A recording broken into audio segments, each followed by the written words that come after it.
Old Boinpally డివిజన్లోని హస్మత్పేట్ అంజయ్య నగర్లో TPCC కార్యదర్శి దండగుల యాదగిరి ఆధ్వర్యంలో జాతీయ జెండా ఆవిష్కరణ జరిగింది.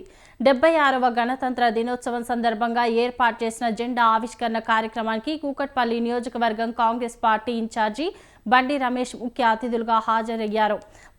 ప్రపంచ దేశాల్లోనే భారత రాజ్యాంగం దృఢమైందని రమేష్ అన్నారు.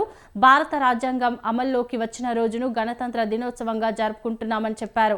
కూకట్పల్లి నియోజకవర్గం ప్రజలకు రమేష్ శుభాకాంక్షలు తెలియజేశారు. తెలంగాణలో రేవంత్ రెడ్డి సర్కార్ సంక్షేమ పథకాలు అమలు చేస్తోందన్నారు. ఇందిరమ్మ ఇండ్లు, రేషన్ కార్డు లబ్ధిదారుల ఎంపిక జరుగుతున్నట్లు తెలిపారు. మరి ఆనాటి మేధావుల యొక్క ఆదర్శాలను తీసుకుని వాళ్ళ భారతదేశాన్ని ముందుకు నడపడంలో మరి మనంతా చూస్తూ ఉన్నాం.